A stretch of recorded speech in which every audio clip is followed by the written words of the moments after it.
Bom dia com Jesus. Amém. Glória a Deus. Não pode falar bom dia com Jesus sem lembrar de Molarosa agora. Eu não estou entendendo. Há uma cruz nesta era mais pesada do que a que Jesus carregou. Grato.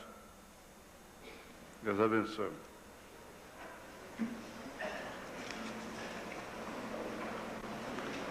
A irmã Onília Alves, é da igreja que está em Belo Horizonte, está nos visitando.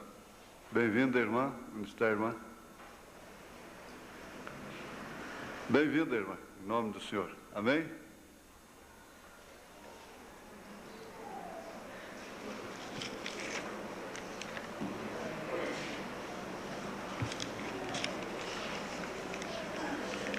Eu sempre marco lugar para minhas crianças de manhã, pois elas vão assistir à escola deles, escolinha, depois devem se assentar conosco por causa do comportamento, e chegam irmãos e se sentam no lugar deles.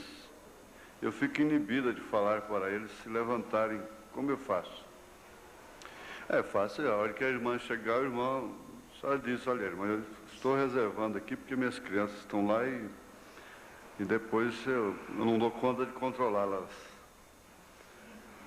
Eu acho que qualquer cristã deve entender isso, não é? É só explicar. Só senta aqui, olha que as criancinhas, olha que os meus filhos viram. Vai ficar um pouco inibida mesmo, não tem... É custoso. O certo é que os diáconos têm constatado casos tão tristes, tão lamentáveis sobre lugares. Vocês têm que entender uma coisa, distinguir uma coisa da outra. Existem casos especiais, casos que justificam, não é? Há outros que é mais aquele, grupo, é política dentro da igreja. A política, se ela está podre lá fora, quanto mais aqui dentro. De que jeito ela não estaria, né? A política não é só se candidatar e ser deputado, ser governador, ser presidente da República.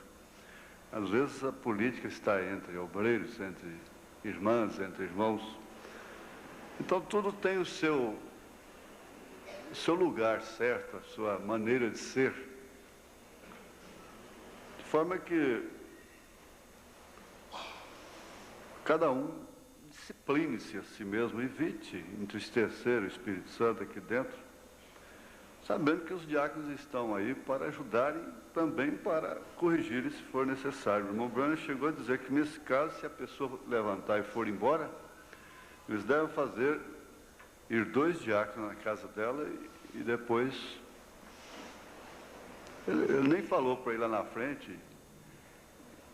Ele falou: vai 2 diáconos na casa dela e depois não procure mais, deixe por conta. Que um crente que sai por causa disso da igreja, ele merece só uma visita mesmo, depois de tudo isso, né? Por causa de um detalhe desse. Agora eu sei que a irmã, eu estou aproveitando, né? Aproveitando o assunto. A irmã não está falando nesse espírito, ela fica inibida e com razão. Agora, como que os irmãos vão saber também? Fica difícil, né? Porque a ordem é essa: chegou, tem lugar marcado? Senta. Não existe lugar marcado dentro da igreja, de uma maneira generalizada. Agora, conhecer os casos aí já é diferente. Cabe a cada um que chega também procurar entender. A pessoa foi no sanitário, qualquer coisa, perde o lugar. Ou então pedir alguém para se assentar no lugar dessas crianças, previamente.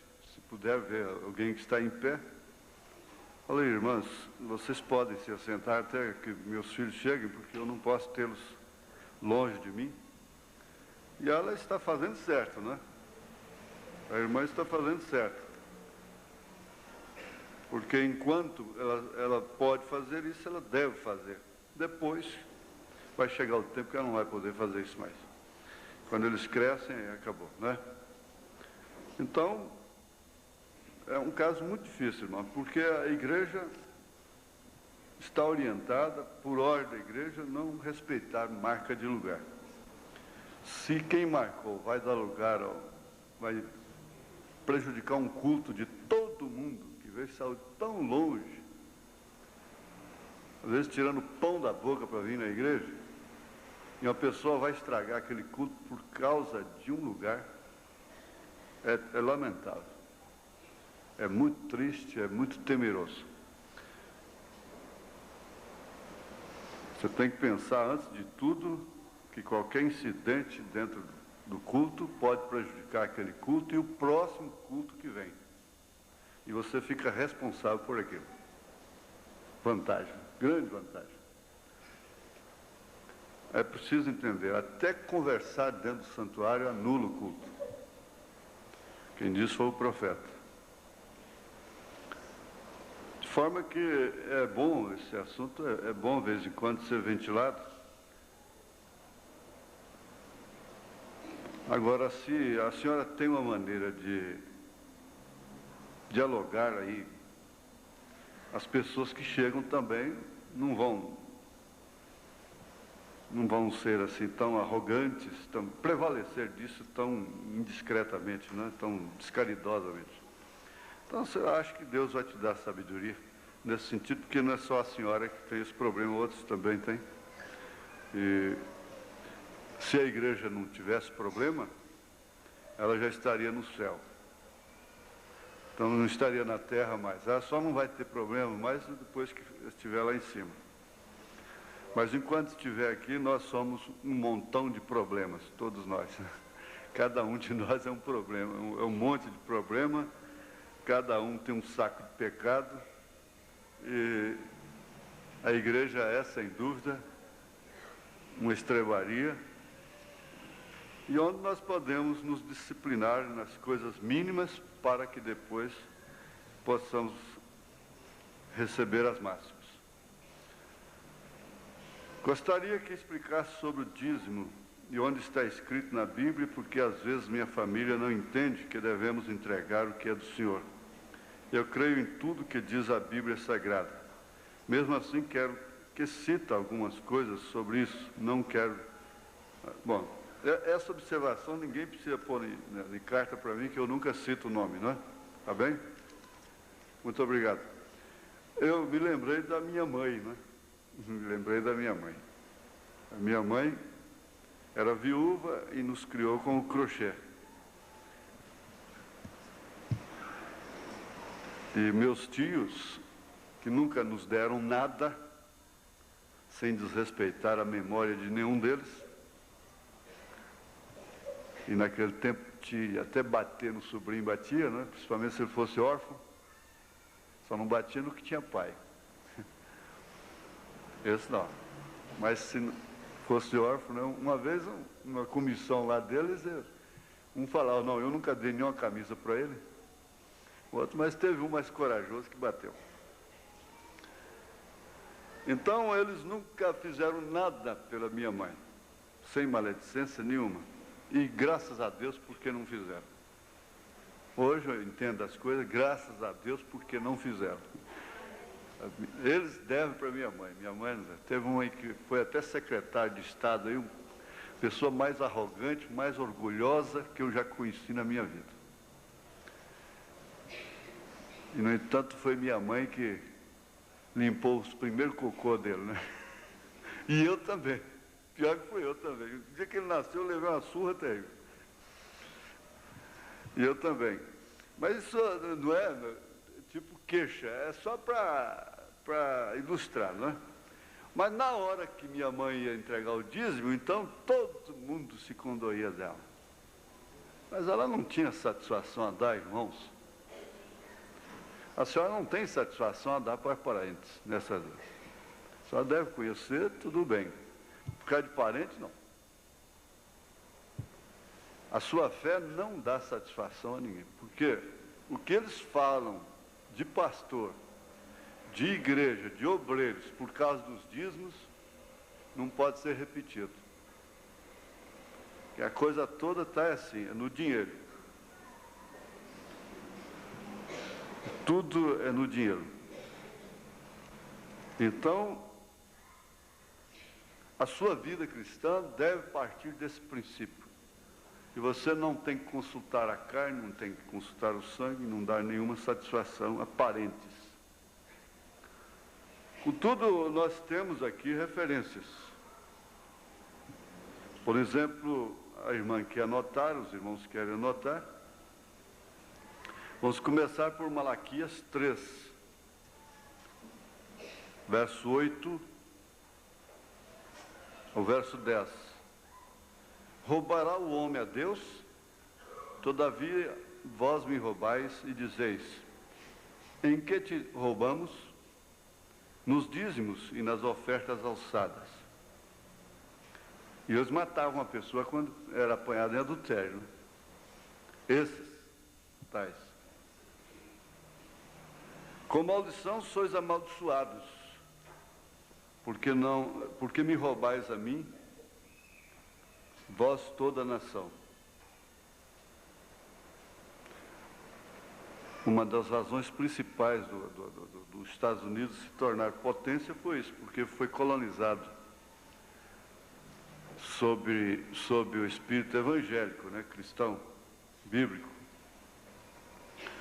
E o americano, ele era dizimista. Já falei isso aqui, a história registra que Ford, esse dono, esse que fundou a Ford, que lastrou para o mundo todo, multinacional, ele chegou a dar até 100%. Ele começou, era pobre, ele começou de um motor, fabricando assim, de uma oficina, de um mecânico, e foi até a ser uma multinacional, espalhar para o mundo todo. E ele passou a dar 20%, 30%, 40%, dizem que chegou até 100%. Esse Colgate, da pasta de dente Colgate, espalhou para o mundo todo também. Chegou a dar 90%. O dízimo mesmo é 10%. A pessoa, o cristão, deve 10%. 10 tira 1. Então, é o que minha mãe fazia. O primeiro que ela tirava era o dízimo. O resto, se desse, se não desse, era o de Deus, ela já não estava devendo. Quando ela morreu, ela tinha pagado dízimo adiantado. E assim tem exemplos de grandes homens na América, na Inglaterra, tudo, que eles têm aquilo. Você sabe, como o povo que não gosta de pagar imposto, ele também não é dizimista, ele não gosta de ser dizimista, porque o dízimo soa quase que como um imposto, né? Quase. Quer dizer, seria uma aplicação, uma ilustração apenas, no sentido espiritual, né? Vamos dizer, o imposto de Deus, né? Mas não é um imposto, isso não é imposto. Isso quer dizer, não é a coisa imposta. É uma coisa espontânea, livre, de coração, e que a pessoa deve o dízimo desde o dia que ela foi revelada, que o dízimo é do Senhor. Daquele dia em diante, ela deve em si própria.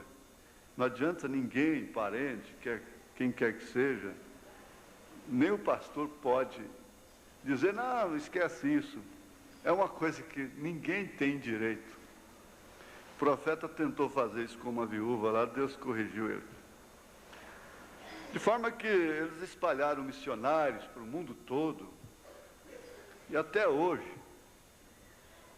eles recebem o resultado disso, porque a bênção que o dízimo atrai para a nação, para as pessoas, para o povo, é até indiferente da salvação. A pessoa pode ser dizimista e nem ser salva, mas ela recebe bênçãos materiais, não é? Porque é promessa do Senhor. O profeta diz isso. Você vai encontrar muitas pessoas que nunca deixaram de pagar os dízimos, entregar os dízimos. Muitas delas se perderão, porque elas confiaram apenas que aquilo era tudo. Mas você não vai encontrar nenhum cristão verdadeiro lá em cima que não foi dizimista. Então, vem aí, Levíticos 22, 11. Eu não vou ler para... Você que quer anotar. Levítico 22, 11. Aí as pessoas gostam para ter... Por exemplo, você põe um ponto de referência sobre um assunto na Bíblia. Aqui, por exemplo, dízimo, Malaquias 3. Aí no rodapé de Malaquias 3, você anota as outras referências. Porque você põe num papel à parte, você perde aquele papel, qualquer coisa. Alguém tem dificuldade de escrever e marcar a Bíblia, né? Espírito religioso. Mas eu nunca tive, e a gente vê a página da Bíblia do irmão Branham hoje, é toda escrita, assim, é claro que não é por cima da letra, na parte branca, né? Eu sempre gostei de usar isso. Então, em Malaquias 3 é o ponto de partida, você sabe dali. Dali, então, você encontra Levíticos 22, 11, que não é, são todos que sabem ler as referências. Números 18, 20. Números 18, 20. Levítico 27, verso 29.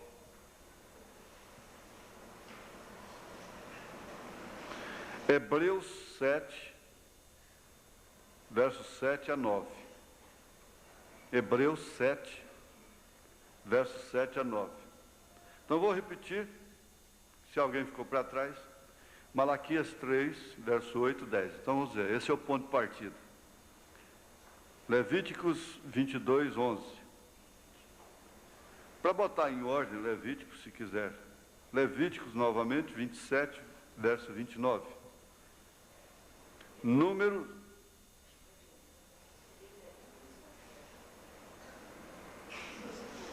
Como? Deixa eu ver aqui. Obrigado. A irmã conferiu ali. Levíticos. Será que eu anotei errado? 22, 11.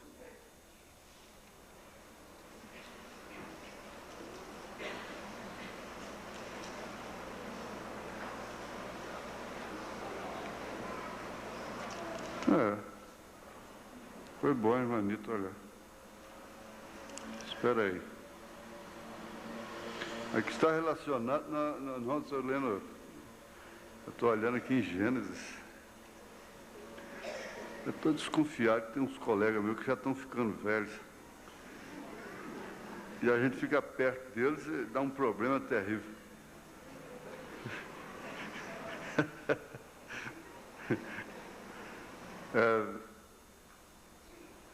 Mas quando o sacerdote comprar alguma alma com o seu dinheiro, aquele comerá delas, se nascido na sua casa. Bom, isso aqui está relacionado com, está dentro do assunto, só que é para estudo do sacerdócio. Então eu estou dando estudo para vocês, né? Teria que estudar. Se for fazer um estudo, né? O outro está certo? Combinou? Levítico 27, 29? Esse é porque é estudo sobre sacerdócio, né? 27, 29 ao 31. Eu ponho reticência, não é? 29 reticência. Então você lê de 29 em diante. Toda a coisa consagrada que foi, é para estudo também, que for consagrada do homem não será resgatada, certamente morrerá. Também todas as dízimas do campo, da semente do campo, do fruto das árvores, são do Senhor. São ao Senhor. Porém, se alguém das suas dízimas resgatar alguma coisa, acrescentará o seu quinto sobre... Então, é matéria para estudo, né? Para estudo, e o seguinte, mostra que é uma coisa que ficou natural dentro das Escrituras, no Velho Testamento, tanto que no Novo Testamento os apóstolos não tiveram trabalho com isso. Eles não tinham nem que citar isso, estudar isso, porque era natural para a igreja, como nós não estudamos isso. Tem quantos anos que nós não falamos nisso aqui, não é? Mas o certo seria Êxodo 25, 2, Mateus 23, verso 23, tudo é para o estudo dos dízimos. Êxodo 25, 2, é porque eu estou só dando a referência e eu não queria ocupar amanhã com esse assunto, compreende? Você anota que na hora vai servir. Êxodo, quanto? 25, verso 2.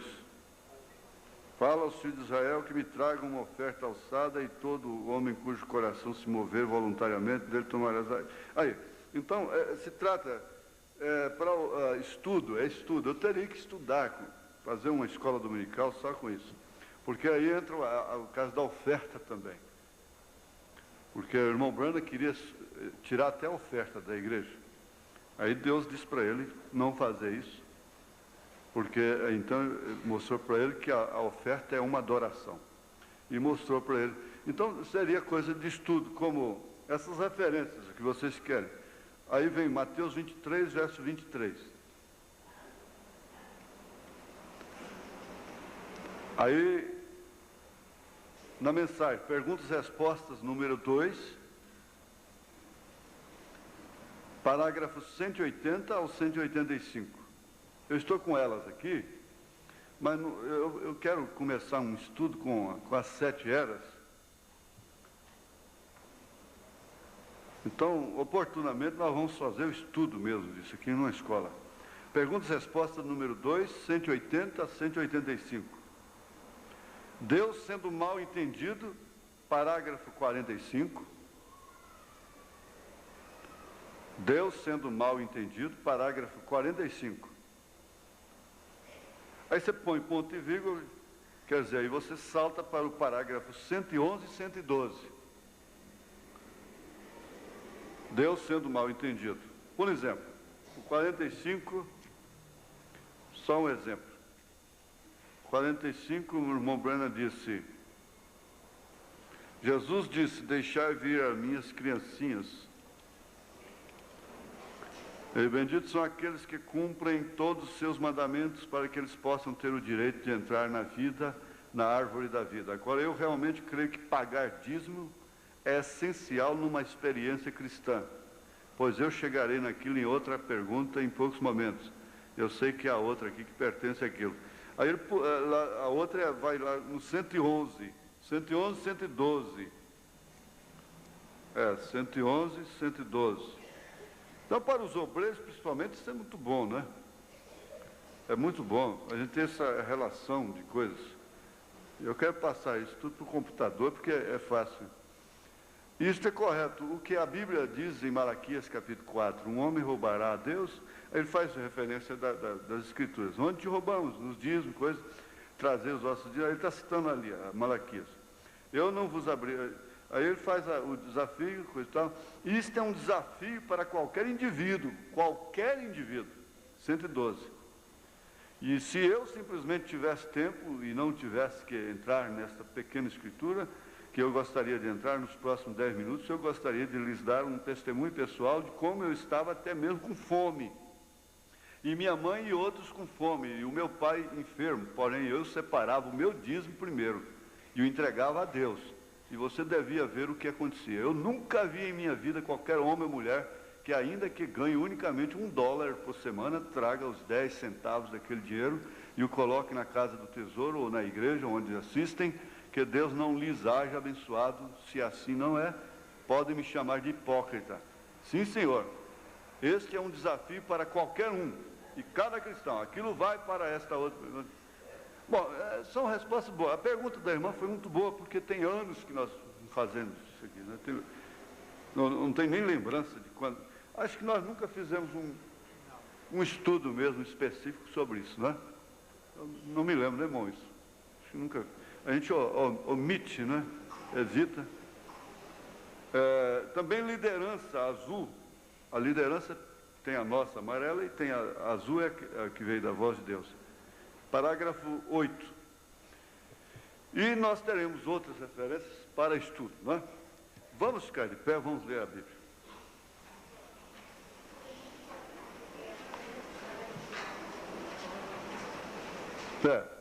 Eu entendo que o povo aceita pela fé, não é? Como a irmã mesmo que fez a pergunta, ela aceita pela fé. Ela estava pedindo umas referências, naturalmente, e tem sentido, às vezes, não é? Apocalipse 1, de 1 a 3, né? Revelação de Jesus Cristo, a qual Deus lhe deu para mostrar aos seus servos as coisas que brevemente devem acontecer. E pelo seu anjo as enviou e as notificou a João, seu servo, o qual testificou da palavra de Deus e o testemunho de Jesus Cristo e de tudo que tem visto.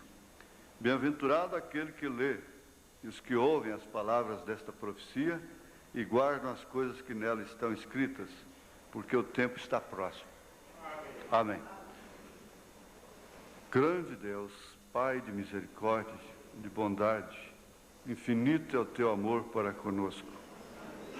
Pedimos no santo nome de Jesus Cristo, que tu venhas abençoar mais e mais esse povo fiel, esse povo que ama a tua palavra e que se agarra a ela como entre a vida e a morte. Eu te peço, Senhor, que nunca me deixes cair na tentação de torcer esta palavra, muito embora ela me fulmine, ainda que ela acabe comigo, mas que não seja torcida por causa de mim. Em benefício do teu povo, Senhor, tenha a plena liberdade, ó Pai, de falar a esse povo, porque esse povo gosta de ouvir a tua palavra. Por isso pergunta, por isso quer obedecer. Em nome de Jesus Cristo, nós te pedimos estas bênçãos, que elas venham acompanhadas de curas, de libertações, de consolo do Espírito Santo, em nome de Jesus Cristo. Amém. Assentai-vos, irmãos. Sim, em tempo, eu teria que lembrar a igreja que vai ser suspensa a distribuição das fitas na voz do irmão Branham, porquanto houve um grande equívoco, um grande engano lá na embalagem. Isso já veio tudo embalado, nós começamos a distribuir aqui, é claro, nós não iríamos ouvir uma por uma. E temos constatado, a direção aí tem constatado que há muitas, talvez a maioria, em espanhol. E se essa tradução em espanhol está com você, acho que você deveria devolver. Paciência, né? Fica com a que está em português. E para mim, o mais importante dessas fitas é ter a voz do irmão Branham. Uma hora como disse, que você tem que fazer uma apelação mais forte do Supremo, não é? Você põe a fita na voz do irmão Branham, né? Glória a Deus, sem superstição, sem nada disso. Eu acho que ter a voz dele mesmo na fita ali, até mesmo em espanhol, a tradução, não teria mal nenhum. Mas você teria alguma observação?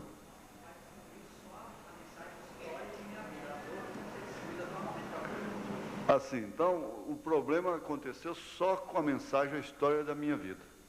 Então, o restante será distribuído normalmente. Então, mais um alívio, não é? Coisa boa. Então, só uma que será suprimida. E você deve ter encontrado esse problema de espanhol, de castelhano, somente na mensagem, a história da minha vida, não é verdade?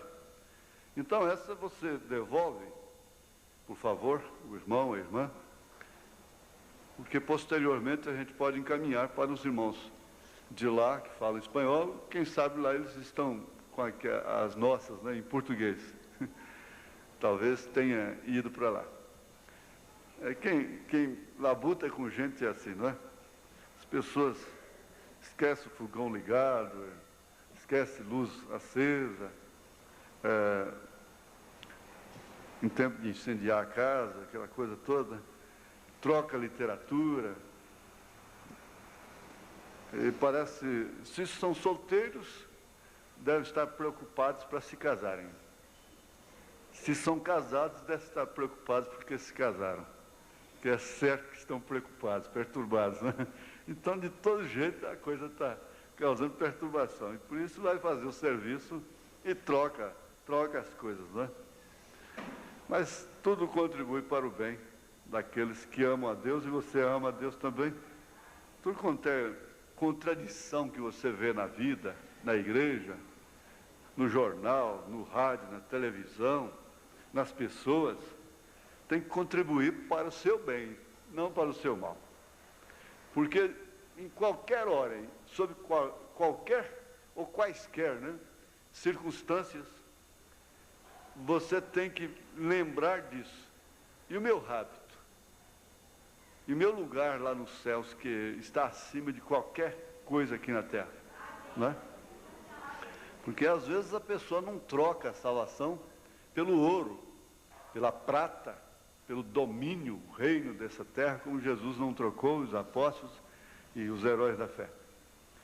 E há cristãos e cristãs que não trocam a salvação por preço nenhum, por maior prêmio da loteria, por ouro, nem por prata.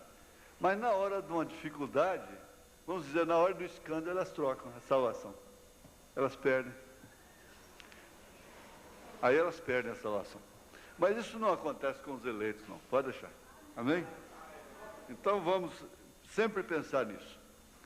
Que na hora da contradição, você não pode. Maria não perdeu, porque o anjo disse que seu filho seria forte e assentar-se-ia no trono de Davi. O que significava aquilo? Coisa muito forte, muito poderosa. E ele não disse, ó Maria, primeiro ele vai morrer na cruz. Você viu que a Bíblia não fica prevenindo, Jesus não sai acutindo daqui e dali? Nós é que ficamos aparando de cá e de lá. Não, deixa aí. Quer estourar? Estoure logo. Você nasceu para isso? Então cumpra seu ministério. É o caso do Judas lá, ele disse, o que tens para fazer, faça logo. Você nasceu, foi predestinado para isso? Então faça logo. Cumpra seu ministério. Não é certo? Em outras palavras, ele estava dizendo assim, eu quero ver se eu vou perder uma das minhas ovelhas. Em São João 10 ele disse, não, ninguém as arrebatará da minha mão. Então, em dificuldades, em contradições, nessas dificuldades, às vezes a pessoa não troca a salvação por reino do mundo. Depois, numa dificuldadezinha qualquer, prostra, bluf, cai lá. É uma contradição, não é? É muito... Mas vamos ao estudo. Tudo depende da revelação. Revelação de Jesus Cristo, a qual Deus lhe deu para mostrar aos seus servos as coisas que brevemente devem acontecer. Eu quero comentar. Eu senti de nós fazermos um estudo das 7 eras também, na escola dominical, como estamos fazendo os selos na quarta-feira.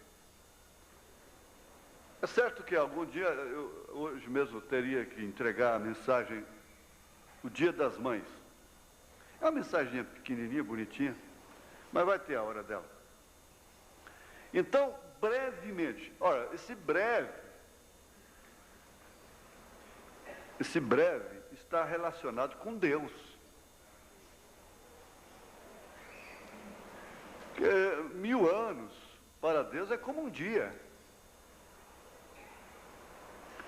Os teólogos, os pseudos intelectuais, né, cientistas da Bíblia, que estudam Deus, chegaram a dizer até que a A igreja primitiva vendeu tudo e se desprendeu daquela forma e viveu daquela maneira porque ela se enganou. Ela pensava que Jesus vinha breve, que vinha naqueles dias. E que sempre a igreja viveu dessa forma. O certo é que a igreja da era de Lutero não está mais na terra. Foi muito breve para ela. Você vai ver o quanto a vida é breve quando você entrar naquele corredor. Não importa se você durou 15 anos, 20 anos, 30 anos, 40 anos, 50, 60, 70, 80. Quando você entra em um certo corredor, você entende o quanto a vida foi breve. Passou tão depressa. É muito curta. Então, nesse sentido, onde está aquela igreja da hora que João estava vendo aquilo? Está na sexta dimensão, já se cumpriu. E assim até aqui. Agora, nós estamos vivendo exatamente na hora do breve mesmo. Do breve em relação à sua vida. O breve físico. O breve para a humanidade. Sabendo isto, que se fosse 5.000 anos, 2.000 anos, 1.000 anos, para Deus não faz diferença. Ele não é sujeito ao tempo. Então, se ele fosse falar hoje a respeito de um evento dele daqui 2.000 anos, ele diria: brevemente farei isso. Se ele fosse falar hoje de um evento que iria acontecer daqui 5.000 anos, ele diria: brevemente farei isso.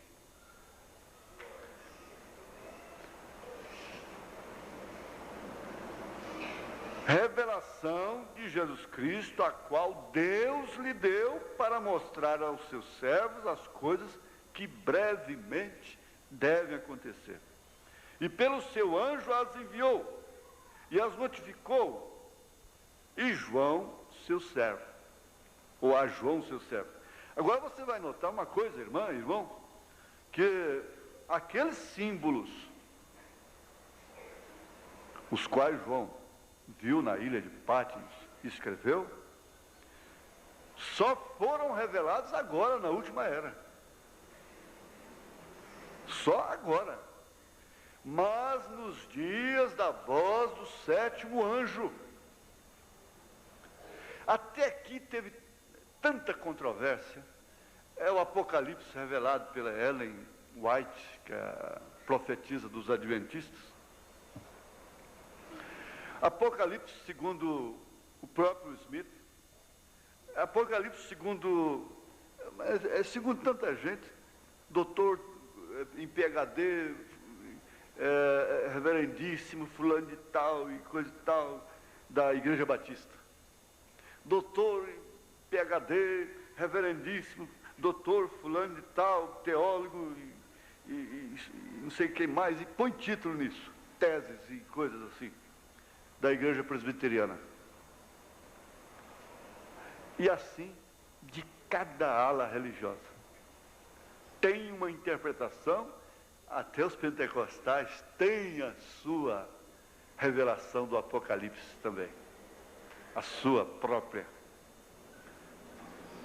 Mas não sabendo eles que isso caberia exclusivamente ao sétimo anjo de Apocalipse, capítulo 10, versículo 7. Aí, o irmão visitante, pode anotar isso.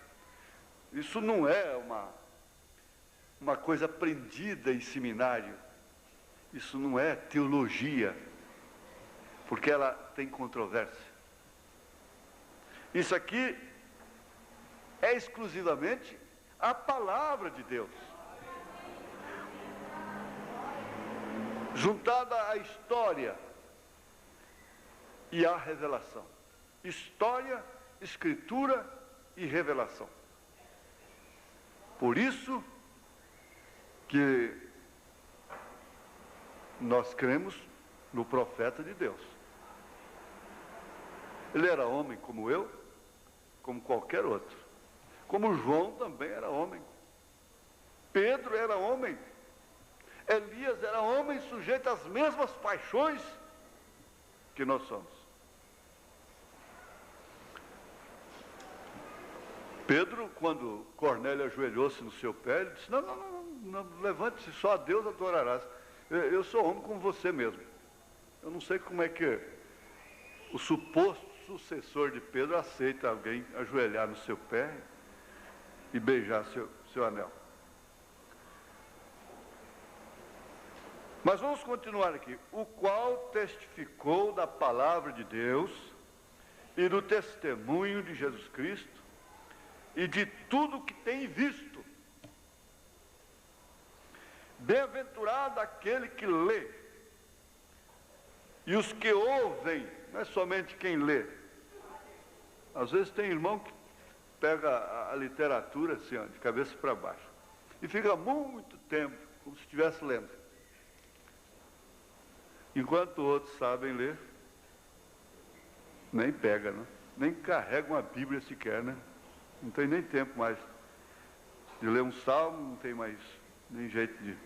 Não tem como. Então, bem-aventurados os que ouvem, os que lê e os que ouvem as palavras desta profecia. Por que que o povo tem um medo tão grande de Apocalipse? Existe curiosidade. É como a serpente. Há uma curiosidade, uma aversão atrativa, diz o profeta, principalmente por parte das mulheres, em relação às serpentes.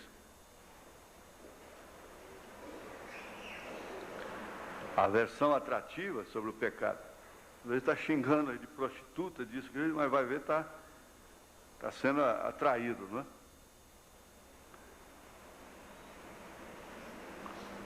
Por que o medo do Apocalipse?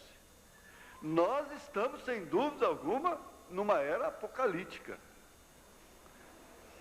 Eu estava pensando sobre aquele trabalho que nós fizemos, sobre o batismo do fogo. Olha, só a pessoa arrogante, que não tem humildade, para aceitar uma linha, uma inspiração, tem certeza que se o irmão Brana visse aquilo, ele diria amém muitas vezes. Aquele relacionamento com as profecias, começando lá com Israel, e essas coisas assim, até aquela ilustração apenas, porque aquilo é uma ilustração do fogo atômico, aquilo é apenas um pratinho de entrada em relação ao que vai realmente acontecer. Mas vamos fixar aqui uma coisa de início que já te leva para casa abençoada. Abençoado, recompensado. É como um irmão me disse outro dia no escritório, falou, pastor, a gente fica com as pernas bambas. A gente apanha, mas Deus tem te dado graça para não fechar a igreja contra o canto da parede. Sempre vem o bálsamo. E é verdade, porque eu também preciso dele. Eu sou o principal. Paulo disse, eu sou o principal dos pecadores. Se Paulo falou com modéstia, eu não creio que Paulo teve essa modéstia falsa. Quando ele disse, miserável homem que sou, não era uma modéstia falsa, hipócrita. Ele estava falando do homem, da carne e do sangue dele, que ele melhor que ninguém conhecia. Mas veja que você é bem-aventurada. Você é bem-aventurado. Porque na era do engano, olha, vai haver milagres. Por enquanto, vocês vão ver, a hora que isso soltar por aí. Maravilhas como Janes e Jambres resistindo a Moisés.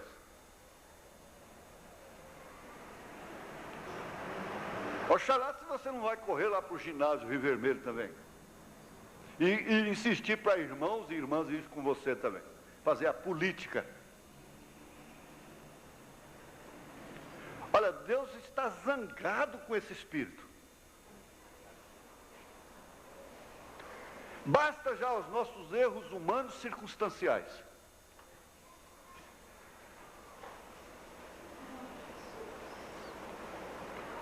Por isso, ninguém aqui deve olhar, quem quer que seja, de irmãos, com o rabo do olho, como dizia a minha mãe.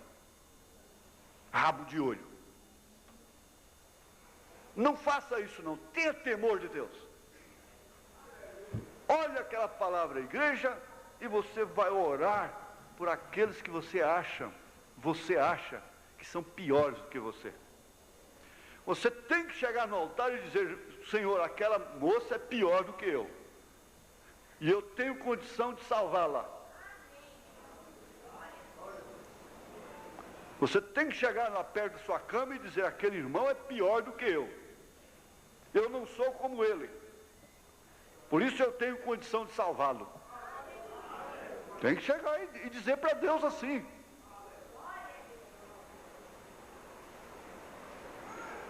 É necessário que haja temor.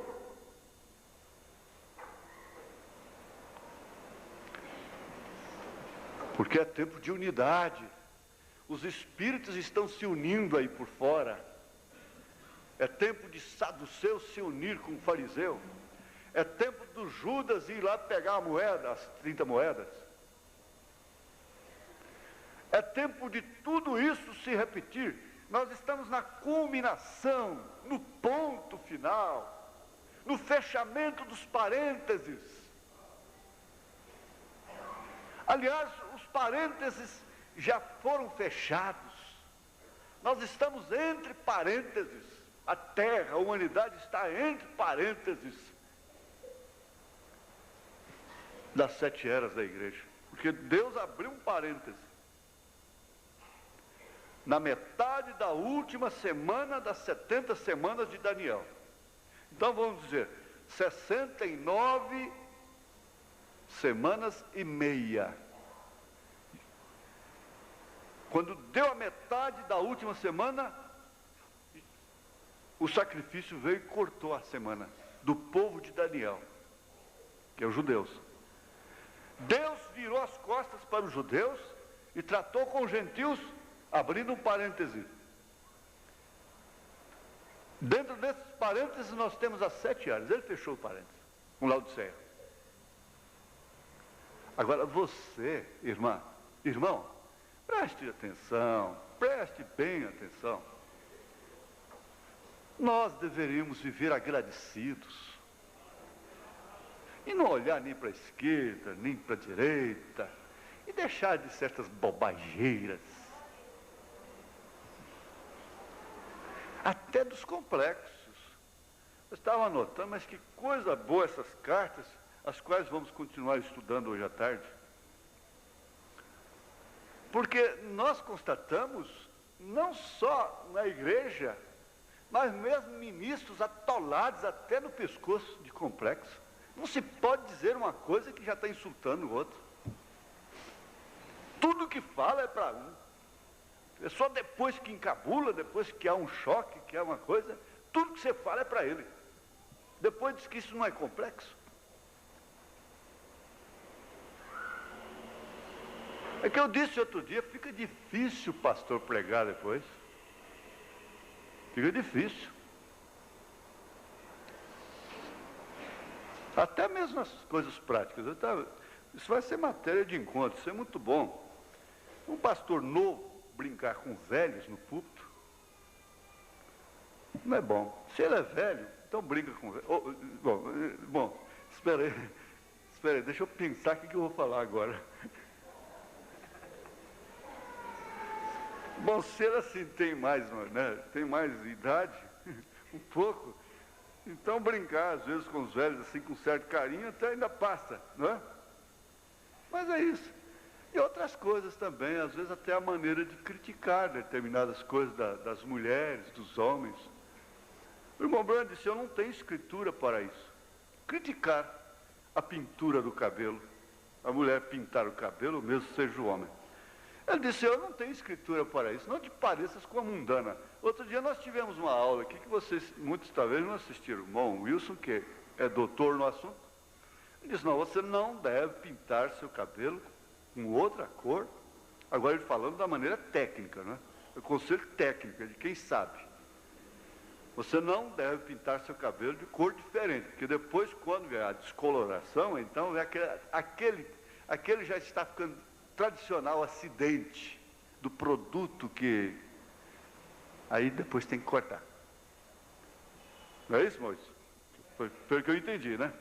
Então, se você vai pintar seu cabelo, pinta na cor original dele. Nós não estamos aconselhando para pintar, porque aí o pastor está mandando as mulheres pintar o cabelo, que é custoso, viu? É difícil, mas não importa não, pode sair por aí dizendo, aleluia! Não fala só o pastor não, fala o Joaquim Gonçalves Silva.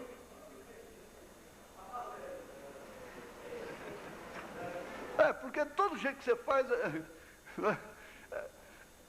Eu estava vendo um debate político, mas todo jeito que o outro... Não tem jeito não. Não tem jeito não.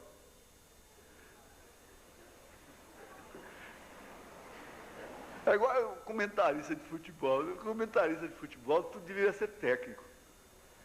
Eles não perderiam um jogo. Esse jornalista, tudo devia ser presidente da República. Que eles consertariam o mundo.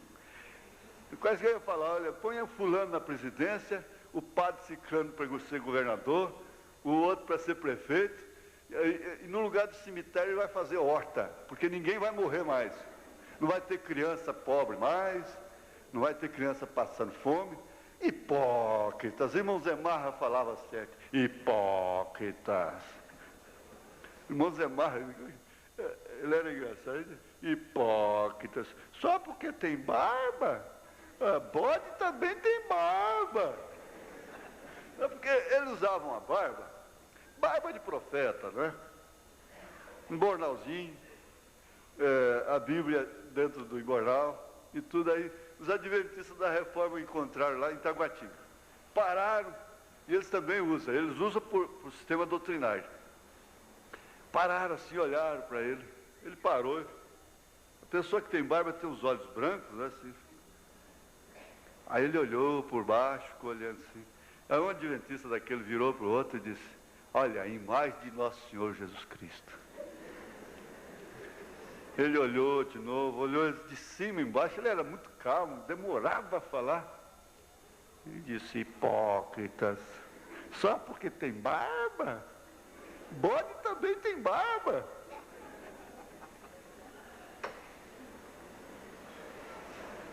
É hipocrisia.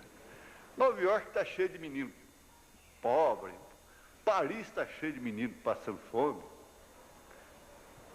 Rio de Janeiro, São Paulo, então, uma miséria terrível. Aqui em Goiânia não vai ter nenhum menino com fome depois das eleições, né, quando o outro tomar posse. Não vai ter nenhuma criança. Que coisa boa. Vai virar um paraíso, né? Eu quase que eu disse para eles, escuta aqui, o que é que vocês preferem?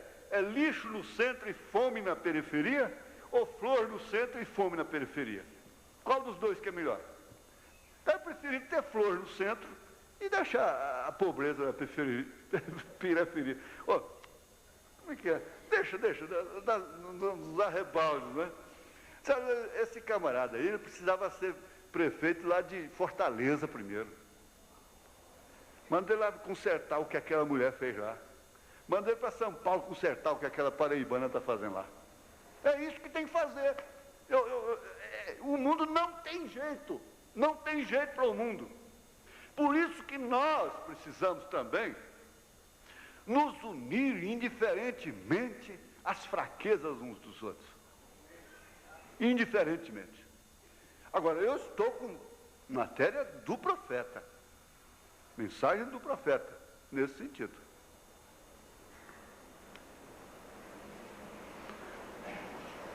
Porque todos que creram nessa profecia são bem-aventurados. São bem-aventurados. Agora você, minha irmã, como eu estava falando, complexo, irmão, Isso vai ser matéria de mensagem para o resto da vida, não é? Para o resto da vida. É nutriente, enriquece as mensagens. Por isso que eu até desejei, porque que isso não foi no encontro.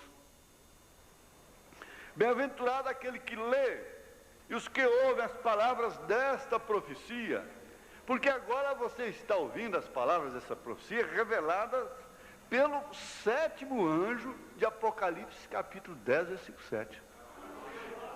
Pela única pessoa, pelo único mensageiro, que viria para revelar o que João viu em símbolos.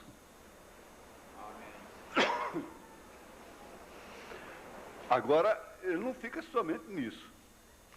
Ele prossegue: guardam as coisas que nela estão escritas, porque o tempo está próximo.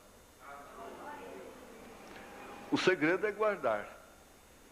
Maria guardava no seu coração, aquilo foi o segredo dela. Então ele continua dizendo: o escriba, quer dizer, o escritor,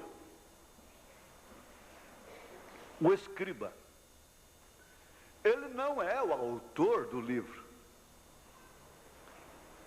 Porque você sabe, você escrever não quer dizer que você está sendo, aquilo está sendo de sua autoria. Você pode escrever o que você está vendo, o que você está ouvindo, o que alguém está ditando. No meu tempo, ditado dava uma nota, ditado era uma matéria eliminatória. Então a professora ditava, e os alunos escreviam, faziam o ditado. Eu não sei se existe isso hoje mais, né? Porque o método moderno vai tirando tudo que é eficaz, vai acabando com tudo, né? Não sei se ainda existe. Mas João não foi autor do livro. Ele é escriba. É o escriba.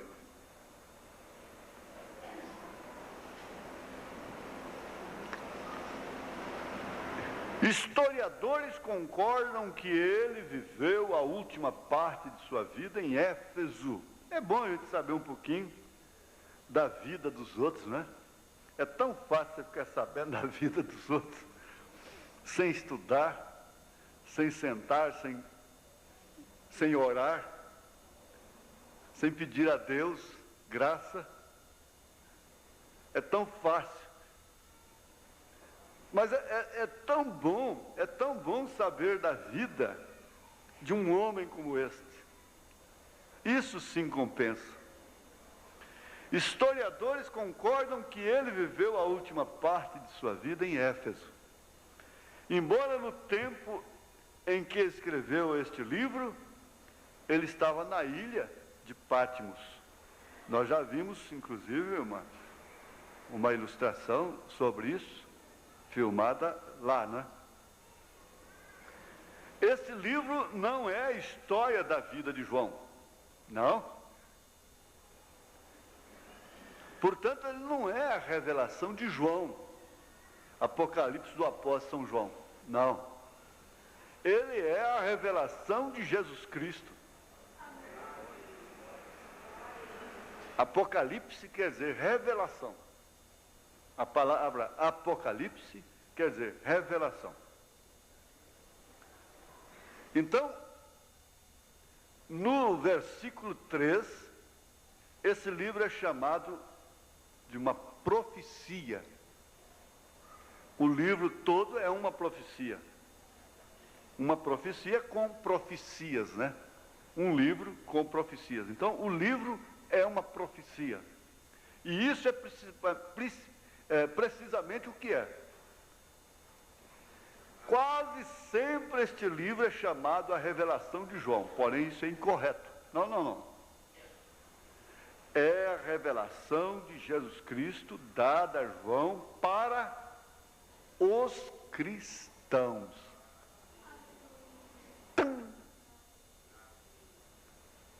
para os cristãos da era de João. Não é da era de João. Dada a João para os cristãos de todas as eras. De todas as eras. Agora, como pode você ser um cristão e não receber isto? E não ter isto? Nós vamos ver a convicção que os israelitas e os adventistas têm para não votarem em dia de sábado. Eles são convictos e não fazem isso. Eu disse, com facilidade você passa a mão na sacola e vai fazer o que você podia ter feito durante a semana no domingo. E aí eles nem votar, eles não vão votar no sábado.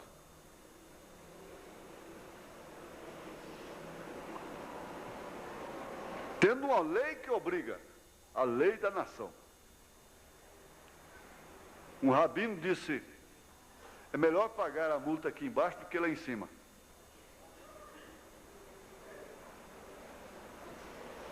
Então, o único livro em toda a Bíblia é escrito pelo próprio Jesus, através de um aparecimento pessoal a um escriba. É o último livro da Bíblia, no entanto, relata o princípio e o final das dispensações do Evangelho. Ele desmascara a serpente. Nós possivelmente vamos encontrar esse aqui, mas eu posso adiantar. Satanás odeia a revelação. Porque aí é quando ele é desmascarado. O diabo virou crente. O diabo está chamando todo mundo de irmão. Em troca de uma gloriazinha que fede em relação àquela glória que Jesus rejeitou lá no Monte da Tentação. As pessoas se abraçam como irmãos. Então está aí. É o último livro da Bíblia. As crianças estão notando. No entanto, relata o princípio e o final das dispensações do Evangelho. Agora, a palavra grega para revelação é Apocalipse, que quer dizer tirando o véu. Corrigindo, né? Apocalipse quer dizer tirando o véu, quer dizer revelando uma coisa que estava encoberta. Como eles fazem quando vão inaugurar um monumento, a coisa. Tirando o véu se ilustra perfeitamente no caso de um escultor, mostrando a sua obra esculpida, expondo-a ao espectador. Ela está coberta. Então chegou a hora de revelar aquilo que foi feito. Ele vai lá e tira aquele pano, aquela cobertura de cima, descobre-a, então revela a sua obra. Isto quer dizer, tirando o véu, Apocalipse. É um descobrimento, revelando o que previamente estava esculpido. Agora, o descobrimento não é somente a revelação da pessoa de Cristo, mas a revelação de suas obras futuras nas 7 eras vindouras da igreja. Olha, é bom observar isso aqui. É como alguém já disse, nós podíamos estudar as 7 eras. O descobrimento não é somente a revelação da pessoa de Cristo. Porque aqui você descobre que ele não é segunda pessoa. A pessoa que é revelada, nunca mais, ela comete essa blasfêmia de ter Jesus como segunda pessoa. Nunca. Ela pode cair, voltar para a lama, mas ela pode mentir, pode aceitar por conveniência, aceitar a marca da besta, qualquer coisa assim. mas ela também revela as suas obras futuras nas 7 eras vindouras da igreja. Isso é, o tempo é muito importante. Então o profeta vai lá no tempo de João e fala nas eras vindouras. Isto quer dizer, Éfeso, Esmirna, Pérgamo, Tiatira, Sardes, Filadélfia, Laodiceia. E ao visitante, como sempre preocupa o irmão Elias com o visitante, deve entender uma coisa, que nós estamos na última era. Veja lá, Paulo veio na era de Éfeso, Irineu na era de Esmirna, Martim na era de Pérgamo, Columba na era de Tiatira, Lutero na era de Sardes, Wesley na era de Filadélfia, William Branham na era de Laodiceia. Ele só não concorda com o presente. Por quê? Porque eles estão sempre dando glória a Deus pelo que Ele fez no passado e fará no futuro, mas nunca glorifica a Deus pelo que está fazendo no presente. E nós incorremos nesse perigo e de vivermos como pessoas desprivilegiadas, derrotadas, complexadas, arrasadas, tristes, negando assim esse grande privilégio, essa estupenda bem-aventurança. Que grande bem-aventurança! É preciso de vez em quando conversar consigo mesma, consigo mesmo. Bendiz a minha alma, bendiz o Senhor, e não te esqueças de nenhum dos seus benefícios.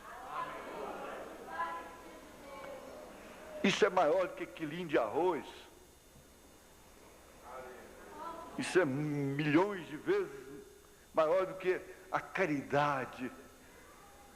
Por isso Paulo disse ainda que eu desse meus bens para os pobres, meu corpo para ser queimado. Não seria como metal que tine.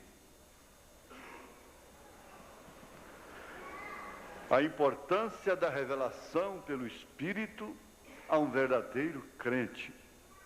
A um verdadeiro crente. Nunca perderá, ou digo, nunca poderá ser super enfatizado. Eu sempre gostei de seguir. Isto quer dizer que a importância dessa revelação a um verdadeiro crente, nunca, esse estudo da importância dessa revelação, a mensagem que ativa, que te lembra o quão importante é a sua revelação, a revelação que Deus te deu. Ela nunca é cansativa, nunca é demais falar sobre ela. Então, por isso, ela nunca é sempre super enfatizada. Enfatizar é dar ênfase, é falar naquilo com ênfase, com destaque. Então essa importância nunca é super enfatizada. Talvez isso seja uma maneira boa de uma mãe se assentar com a filha e dizer: minha filha, você vai se lembrar disso aqui, ó. Está na revelação de Jesus Cristo, parágrafo 6. Facinho de guardar. Parágrafo 6. A revelação de Jesus Cristo, parágrafo 6. Minha filha, você tem a revelação de tudo isso aí. O que é seu corpo, o que é a sua virgindade, o que são seus lábios, o que são seus olhos, o que é o seu cabelo, o que é o corpo de uma mulher. Você tem a revelação disto. Você tem a revelação de que os céus, do que é o profeta, do que é a sua salvação. Na sua adolescência você é uma bem-aventurada. Você não é infeliz porque nasceu numa casa onde você poderia fazer de tudo. Cachorro de shortinho, nas esquinas, dentro de casa, no carro. Você é bem-aventurada, você é rica, você é premiada. minha filha. Essa importância nunca pode ser super enfatizada. Você precisa dar valor demais nisso, meu filho.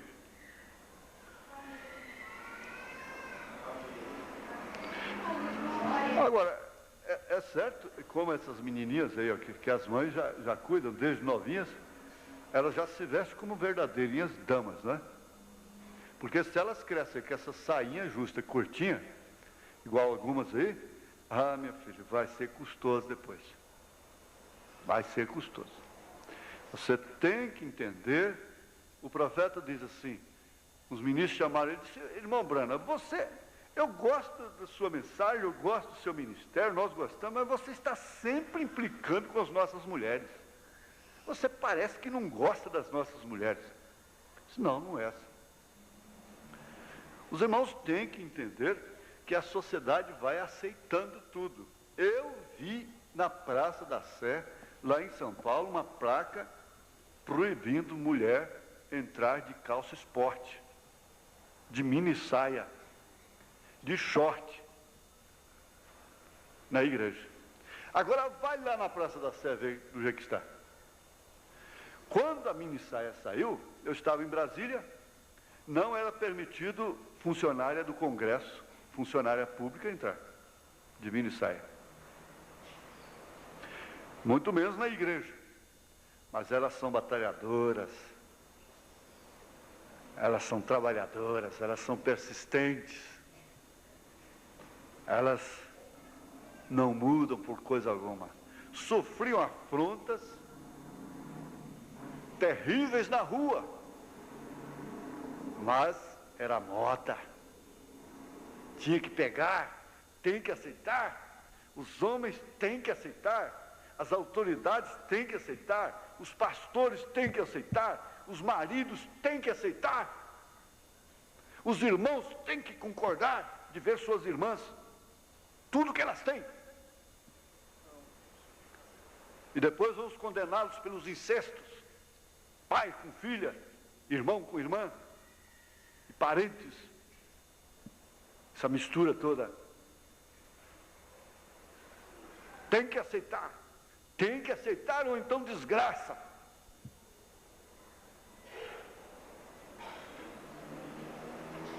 Tem que aceitar, tem que impor.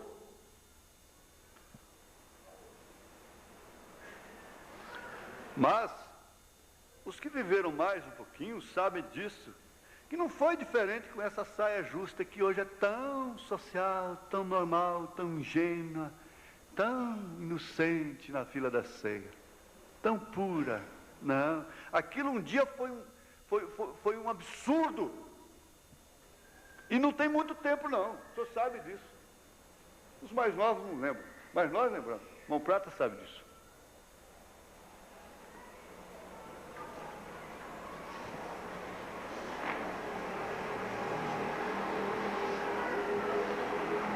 Mas é assim, elas vão impondo, isso chama-se domínio feminino, aqui na Bíblia, Tiatira, domínio feminino. Você pensa que aquele espírito de Tiatira ficou enterrado lá na era de Tiatira? Não morre não, ele se associa ao próximo, a bagagem veio toda, isso é uma galáxia, isso é um complexo de planetas, viajando juntos. Chego a dizer que os planetas estão morrendo de ciúme da Terra, porque os homens estão acabando com a Terra.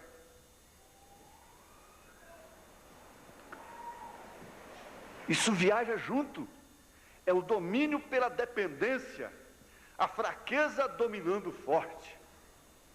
Uma criança domina qualquer ambiente. E a coisa que mais irrita, a coisa que mata um homem do coração, é ver uma mulher que se faz dependente de tudo, em tudo, e impor àquele homem uma condição que ele sabe perfeitamente que é um espírito alimentado, sustentado pela ordem social.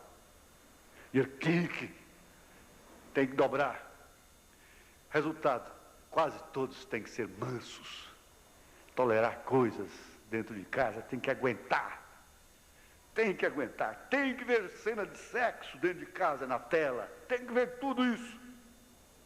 Tem que ver as pernas das próprias filhas. Me perdoe. Tem que vê-la sair só de toalha do banheiro. É se quiser. Se não quiser, então some.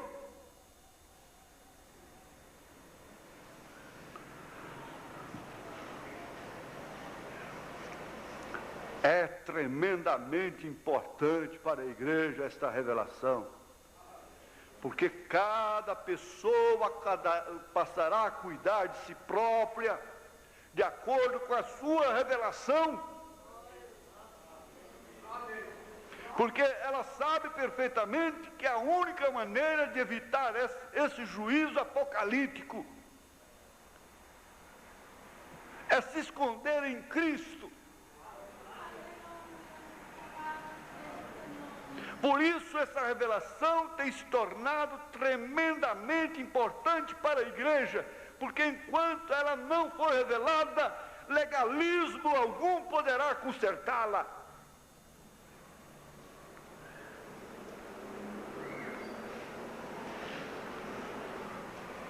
Eu lembro do Pretão. O Pretão era um cavalo muito bonito. Tinha um Rocinho e tinha um Pretão. O Pretão não era de carregar leite, porque é um cavalo grande, espirituoso e velhaco. O cavalo velhaco. Quando eu tinha que pegar aquele cavalo, mas eu chorava até. Tristeza. Mas leva um prato de sal, o cabresto escondido para trás e o prato de sal na frente. Aí vem o que ele faz. Fazer com a orelha assim. Vai, Pretão. Vem. Tinha vezes que ele estava fazendo assim com o beija para vir no prato. De repente virava e você tem que consertar, hein? Porque o cavalo, quando vira assim, ele já leva as duas pernas para trás, né? Não é assim? Mas é interessante, ele não suportava a tentação. O sal é a tentação para o cavalo. Ele vinha, acabava vindo. Depois que provava o sal, você passa o cabresto no pescoço dele, pronto. Depois que pôs o cabresto, acabou. É desse jeito. O que é que nós vamos fazer, hein? Que jeito que nós vamos fazer? Como que nós vamos fazer? O prato de sal, o cabresto de trás, e por mais esperto que seja, são 27? Eu vou marcar aqui. Por mais esperto que seja, de repente está no cabresto. Vamos só recordar aqui um pouquinho do que Jesus falou em São Mateus, capítulo 16, verso 13 ao 18.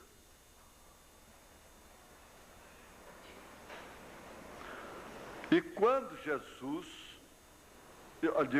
chegando Jesus às partes de Cesareia de Filipe, interrogou os seus discípulos, dizendo: quem dizem os homens ser o Filho do Homem? E eles disseram: uns João Batista, outros Elias, e outros Jeremias, ou um dos profetas. Disse-lhes ele: e vós, quem dizeis que eu sou? E Simão Pedro, respondendo, disse: tu és o Cristo, Filho de Deus vivo. E Jesus respondendo, disse-lhe: bem-aventurado. Agora veja que coisa bonita. Bem-aventurado aquele que lê e que ouve e que guarda. Porque a profecia é realmente Jesus Cristo. É tudo, é a plenitude da divindade nele. Olha o que ele disse: bem-aventurado és tu, Simão Bajonas. O que ele diria para você? Olha, simplesmente, quase que é um rudimento para nós, mas pergunta para você: quem é Jesus Cristo? Você vai dizer: ele é o Filho de Deus, mas com aquela revelação que Pedro disse. Ele é o único lugar escolhido por Deus para fazer habitar o seu nome ali, para morar ali. Portanto, ele é o primeiro, ele é o último, ele é o alfa, ele é o ômega. Isso é uma revelação. Agora você tem que entender, ir almoçar com essa recompensa na alma. Gente, eu sou uma bem-aventurada. Por que eu dou tanto trabalho ainda para ele? Por que eu dou tanto trabalho para ele? Eu sou um bem-aventurado. Por que eu dou tanto trabalho para ele? Então ele está dizendo: bem-aventurado és tu, Martemes. Bem-aventurado és tu, Teresa, Joana, Zani. Bem-aventurado és tu, Sebastião. Bem-aventurado és tu, Djalma. Bem-aventurado és tu, Valdir.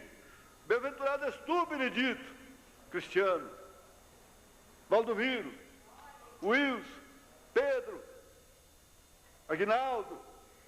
Bem-aventurados sois vós em conhecerdes estas coisas,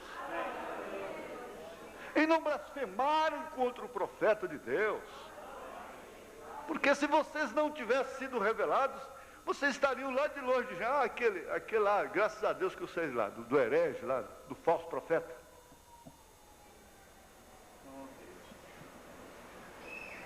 Você quer bem-aventurança maior que essa? Bem-aventurado és tu. Esse é o seu prato de entrada hoje. A hora que você sentar na mesa para comer, seja arroz com rapa, aquela rapinha gostosa que fica lá no... arroz com camarão, arroz com arroz, arroz com arroz, arroz com feijão, arroz com galinha. Seja o que for, seja até lombinho de porco. Não importa, você vai se lembrar disso. Bem-aventurado és tu. Bem-aventurado és tu. Eu quero fazer estudo e quero pregar ao mesmo tempo. Aí é onde a coisa vira salada, né? Aleluia. Mas então, nós já vamos ficar com esse estudo aqui. A importância da revelação. Sempre lembrar, mas você tem que lembrar que você é uma pessoa bem-aventurada, minha filha, meu filho, meu irmão, minha irmã. Você é bem-aventurado. Você não está perdendo nada em perder aquele negócio, em levar tal prejuízo. Não. Você é bem-aventurado.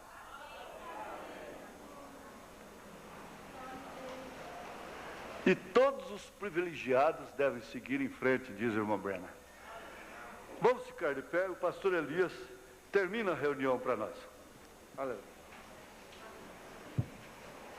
5 da tarde nós vamos estar aqui, se Deus quiser, continuando respondendo as cartas, né? Senhor nosso Deus, diz a palavra do Senhor: se vós estiverdes em mim, minhas palavras estiverdes em vós, pedireis tudo o que quiserdes. É esta palavra que nós temos, Senhor, no coração. Por isso nós temos vencido, Senhor, porque o Senhor tem nos dado esta palavra, e ela é quem vence por nós. Ó Deus, Senhor, nós pedimos agora pelos enfermos, que o Senhor faça, Senhor, brilhar tuas promessas nos nossos corações. Tão grande é esta palavra, Senhor, ela pode todas as coisas. Ajuda a fé, Senhor, dessa irmã, Senhor, a tomar posse daquilo que o Senhor tem nos dado, que o Senhor tem dado para ela, a cura divina, que é o penhor da ressurreição. Nós temos, ó Deus, a promessa em Tua palavra. Confirma, Senhor, Tuas bênçãos nos nossos corações nesta manhã, no nome do Senhor Jesus Cristo. Amém, Senhor. Amém.